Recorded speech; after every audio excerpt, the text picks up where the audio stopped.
Hooray for Hollywood!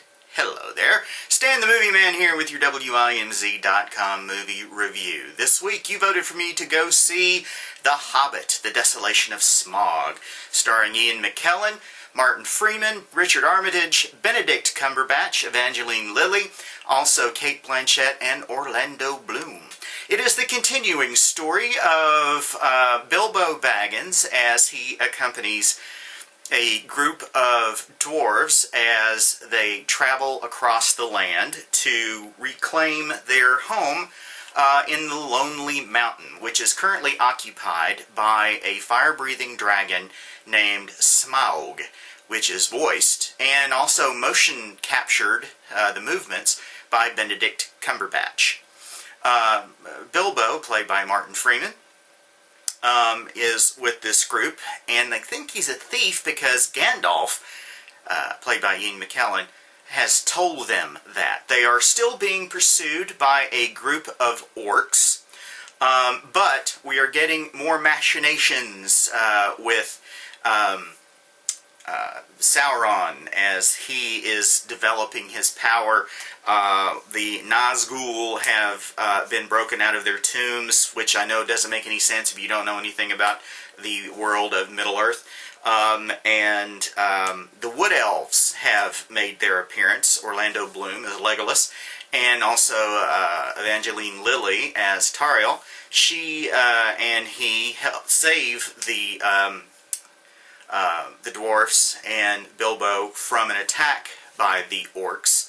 Of course, they also captured them earlier, and apparently dwarfs and elves don't get along very well. And there's a lot going on in this movie. Let me put it that way. There is a ton of story in this film, which is one reason why The Desolation of Smaug is so much better than An Unexpected Journey. This film actually has some stuff going on. The first film was quite dull and was padded with far too many helicopter shots of the group walking across the plains of New Zealand.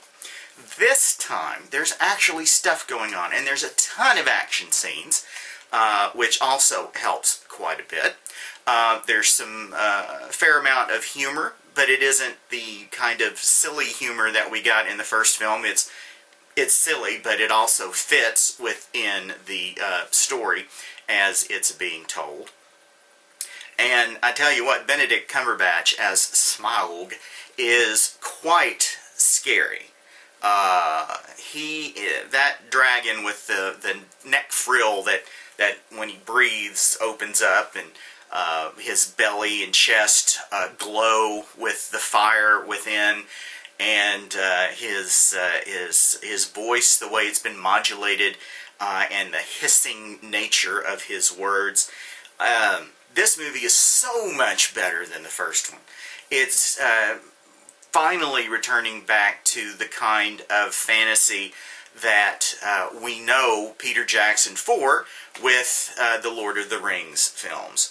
This one is 10 times better, and even though it's 2 hours and 40 minutes long, it doesn't feel that long. Plus, when you get to the end, you want it to keep going, and they stop it in such a way as that you really want to know what happens next, which of course will lead us to the third movie next year.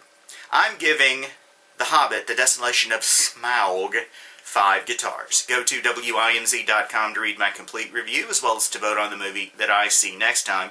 If you have any questions or comments, they're always welcome. Please send them to me at stanthemovieman@att.net. You can also follow me on Twitter @MovieManStan. Till next time, toodles!